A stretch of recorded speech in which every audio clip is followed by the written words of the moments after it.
جب کربلا میں بھی امام حسین علیہ السلام کا پانی بند کر دیا تھا، رسول اللہ کے خاندان کے چھوٹے چھوٹے بچے پانی کی صدائیں بلند کرنے لگے۔ تاریخ نے لکھا 3 دن رسول اللہ صلی اللہ علیہ وآلہ وسلم کے خاندان کا پانی بند تھا۔ بس جب کربلا کے میدان میں 10 محرم کے دن ہر ایک شہید شہادت کا جام پیتا گیا، امام حسین علیہ السلام تنہا رہ گئے تو آپ یزید کے سامنے آ کے اور کہتے ہیں کوئی ہے اس غریب کی مدد کرنے والا۔ آسمان ہل گیا، زمین تڑپ اٹھی، فرشتے آ گئے جن کہنے لگے یا حسین ابن علی ہمیں حکم دے۔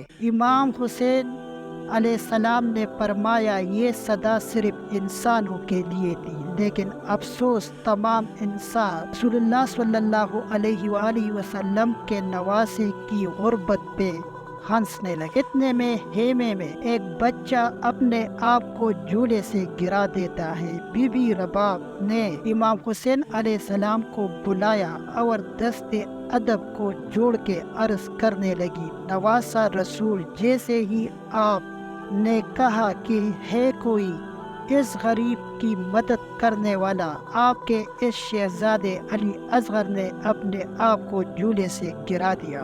امام حسین علیہ السلام علی اصغر کا سر چومتے ہیں اور فرماتے ہیں، رباب میں اصغر کو پانی پلا کے آتا ہوں۔ رسول اللہ صلی اللہ علیہ وآلہ وسلم کا نواسہ حسین ابن علی اپنے 6 ماہ کے علی اصغر کو گود میں لے کے میدان کربلا آتے ہیں اور کہتے ہیں تمہاری جنگ اگر ہے تو رسول اللہ کے اس نواسے سے ہے، اس معصوم شیروار بچے نے تمہارا کیا بگاڑا ہے؟ لوگوں 3 دن سے اس 6 ماہ کے بچے نے پانی نہیں پیا، پیاس کی وجہ سے اس کی ماں کا دودھ خشک ہو گیا ہے، اے لوگوں اس بچے کو پانی پلاؤ۔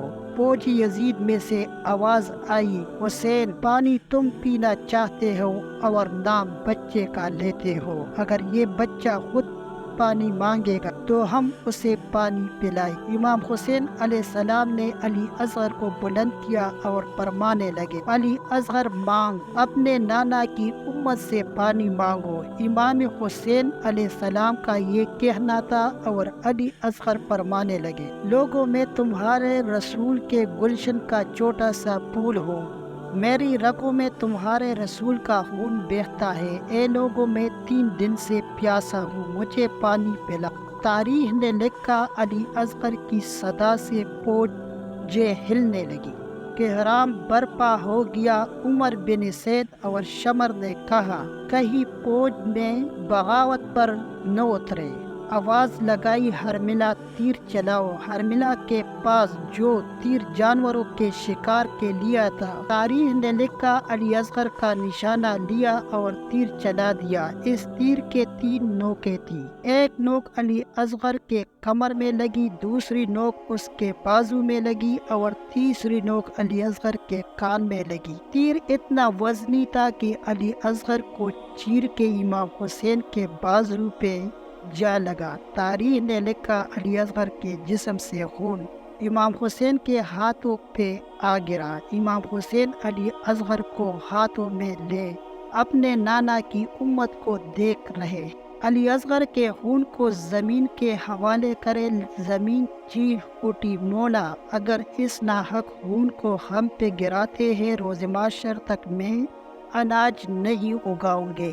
امام حسین نے چاہا کہ آسمان اس کو آسمان کے حوالے کر دے، آسمان کہنے لگا، اللہ کے رسول کے نواسے، اگر اس خون کو ہماری طرف پھینکنا ہے، ہم روز محشر تک بارش نہیں برسائیں گے۔ امام حسین نے خون علی اصغر اپنے چہرے پر ملایا اور ان ظالموں کی طرف دیکھ کے کہنے لگے، اے لوگوں روز محشر میں خون علی اصغر اپنے چہرے پہ لے کے آؤں گا اور اللہ کے سامنے سوال کروں گا کہ میرے علی اصغر کا کیا جرم تھا۔ پھر علی اصغر کی لاش کو بازو چھپائے، جیسے ہی خیمے میں آئے بی بی رباب نے رو کے پوچھا، اے مولا میرے بچے نے پانی پیا؟ امام حسین علیہ السلام نے علی اصغر کو اپنے باہوں سے ہٹایا۔ بی بی رباب چیخ کے کہنے لگی، یا مولا، جس نے میرے اس بچے کو مارا، کیا اس کی کوئی اولاد نہ تھی؟ امام حسین علیہ السلام نے فرمایا، صبر کرو، اللہ کی مرضی یہ ہے کہ ہم ہر ظلم سہ کے اسلام کے لیے صبر کریں، کیونکہ ہمارے ہی خون سے اللہ کا دین بچنا ہے۔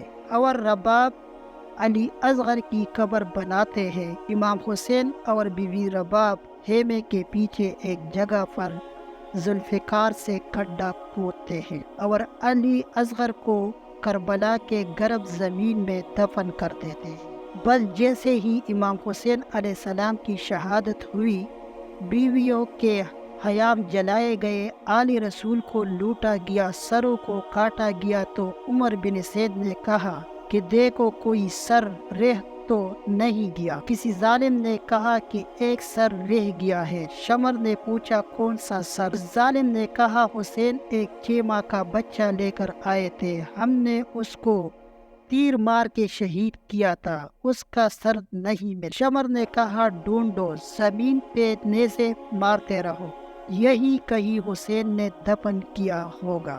بس پھر کیا تھا، کربلا کی گرم زمین پہ فوج زمین پر نیزے مار مار کے علی اصغر کو ڈھونڈتی رہی۔